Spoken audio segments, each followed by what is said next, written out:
Welcome to Sports Bios, the podcast that delves into the fascinating lives of athletic legends. I'm your host, Howard Closewell, and today we're going to explore the captivating story of Lou Boudreau, a name synonymous with excellence in baseball.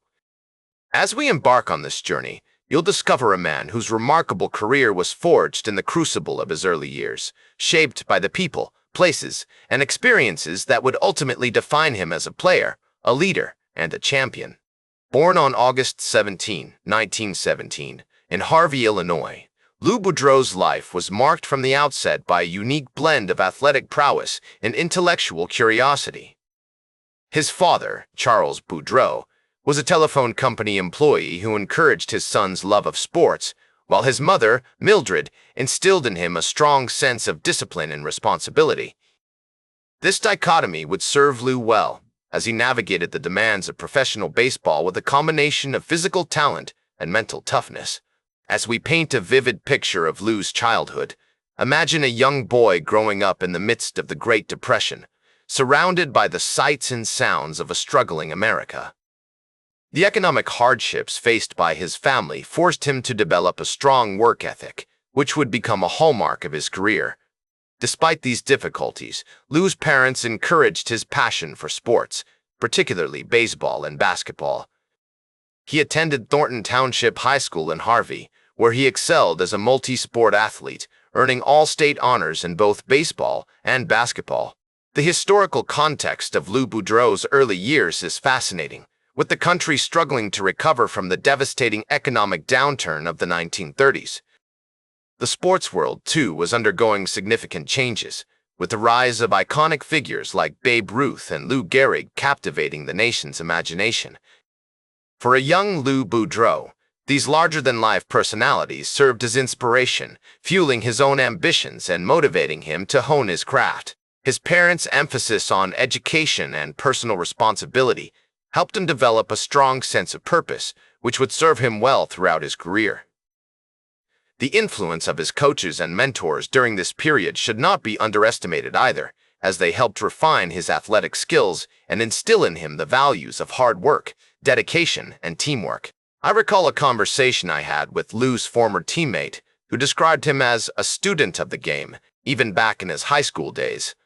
This intellectual curiosity would serve him well throughout his career, as he continually sought to improve his skills and adapt to new situations. The 1930s were a transformative time for baseball, with the introduction of the All-Star Game, the emergence of new ballparks, and the growing popularity of radio broadcasts. For Lou Boudreau, this was an exciting era to be coming of age as a baseball player.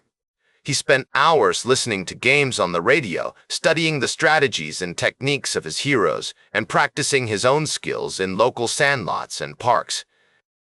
This grassroots approach to the game, combined with his natural talent and dedication, would eventually propel him to the top of his profession. As we explore the early life of Lou Boudreau, it becomes evident that his journey was marked by a series of defining moments, each one shaping his character and informing his future path.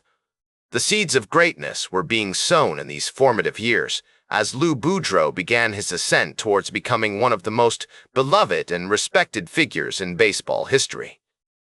As Lou Boudreau's high school career drew to a close, he began to attract attention from college scouts and professional teams, each eager to tap into the prodigious talent that had been on full display in the amateur ranks.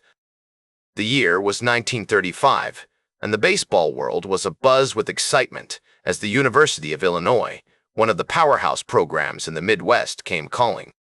Boudreau, ever the pragmatist, knew that this opportunity would provide him with a platform to hone his skills, gain valuable experience, and ultimately position himself for a successful professional career.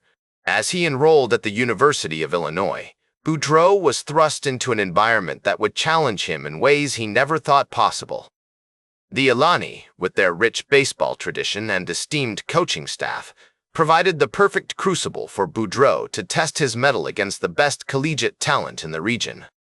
And it was here, amidst the rolling hills and verdant fields of Champaign-Urbana, that Boudreau began to forge a reputation as one of the most exciting young shortstops in the game. But fate, as it often does, had other plans for the talented youngster. In 1936, the Cleveland Indians, one of the American League's storied franchises, came knocking on Boudreau's door with an offer he couldn't refuse.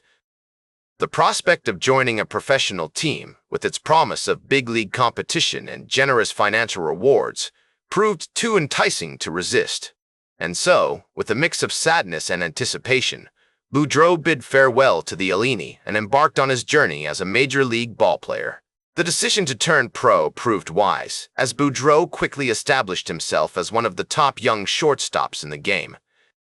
He made his major league debut on September 9, 1938, and by the early 1940s he had become a staple of the Indians lineup, known for his slick fielding, smart base running, and emerging power at the plate. The Cleveland faithful, with their discerning eyes and demanding expectations, took an instant liking to Boudreau's all-around skills and clutch hitting. One of the defining moments of Boudreau's early career came on July 5, 1941, when he participated in the American League's 9-4 victory over the National League in the All-Star Game at Briggs Stadium in Detroit.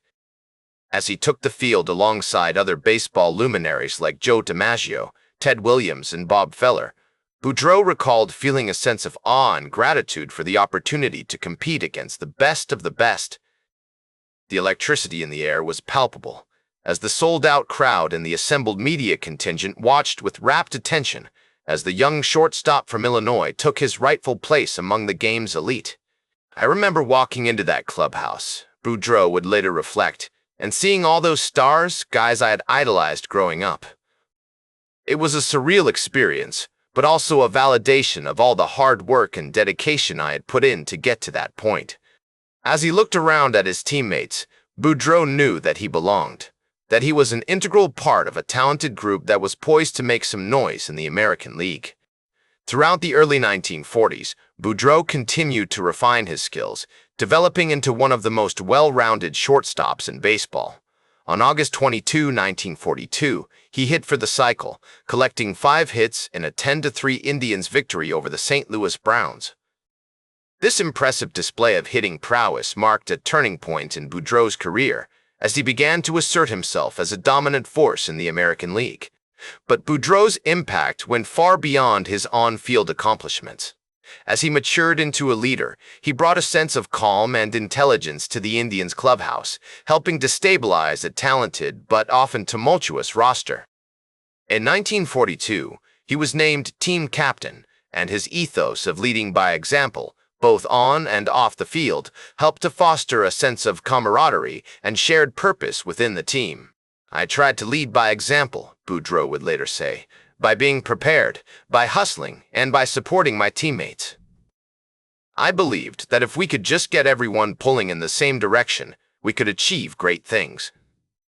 This approach, simple yet effective, helped to galvanize the Indians, transforming them into a cohesive unit that was greater than the sum of its parts.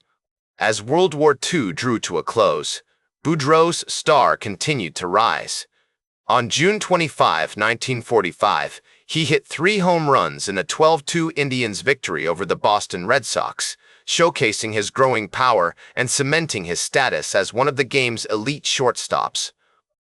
The Cleveland faithful, now fully invested in their team's fortunes, watched with delight as Boudreau led the charge, his impressive all-around skills and emerging leadership abilities making him the face of the franchise. But as the decade waned, Boudreau began to think about his post-playing career, his mind turning to the possibilities that lay beyond the confines of the diamond.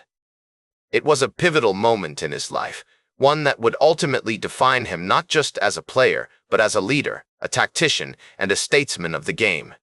In 1948, Boudreau was named player-manager of the Indians, becoming one of the youngest skippers in baseball history.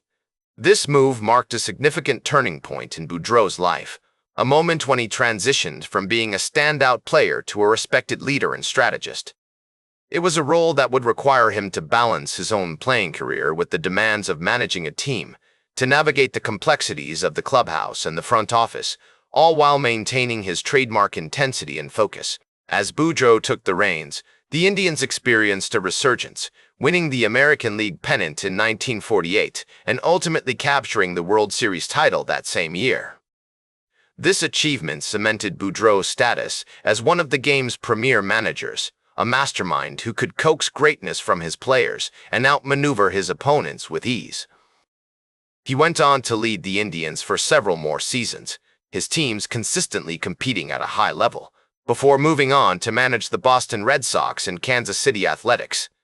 But Boudreau's impact extended far beyond his own playing and managerial career.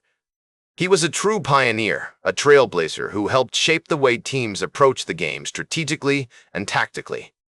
His emphasis on fundamentals, his attention to detail, and his ability to adapt to changing circumstances all contributed to a legacy that continues to inspire and influence baseball fans to this day. As Boudreau's managerial career wound down, he began to focus on his work as a broadcaster and baseball executive. He spent many years working as a color commentator for Major League Baseball games, sharing his insights and expertise with fans across the country. His voice, like a warm summer breeze on a lazy afternoon, became synonymous with the game itself, a comforting presence that seemed to whisper secrets and stories to listeners of all ages. It was a fitting tribute to a career that had spanned decades, one that had been marked by countless moments of triumph and tragedy, of joy and heartbreak. As he stood on the steps of Cooperstown, basking in the adoration of the crowd, Boudreau must have felt a sense of pride and satisfaction, knowing that his legacy would live on long after he was gone. In his later years, Boudreau remained involved in baseball, attending games and events, and offering guidance to younger players and coaches. He became an advocate for the preservation of baseball history, working tirelessly to ensure that the stories and legacy of the game's greatest figures were not forgotten. It was a labor of love, one that consumed him utterly, as he worked to preserve the memories and milestones of a bygone era. As he looked back on his life, Boudreau reflected on the lessons he had learned and the experiences he had accumulated, saying, "Baseball has been my life, and I've been fortunate enough to have had the opportunity to play, manage, and broadcast the game I love." It was a simple statement, one that belied the complexity and depth of his emotions, but it captured the essence of his relationship with the game, a bond that had been forged in the fire of competition and tempered by the passage of time. Lou Boudreau passed away on August 10, 2001, at the age of 84, leaving behind a legacy that continues to inspire and influence baseball fans to this day. His impact on the game extends far beyond his impressive playing and managerial career, as he helped shape the way teams approach the game strategically and tactically. Boudreau's commitment to preserving baseball history has also had a lasting impact, ensuring that future generations of fans can learn from and appreciate the game's rich heritage. Today, Lou Boudreau is remembered as one of the greatest shortstops in baseball history, a true legend of the game who left an indelible mark on the sport. His legacy serves as a reminder of the importance of hard work, dedication, and perseverance, both on and off the field. That's all for today's Sports Bios. Remember to like, share, and subscribe. And until next time, I'm Howard Closewell, reminding you to keep shooting for your goals.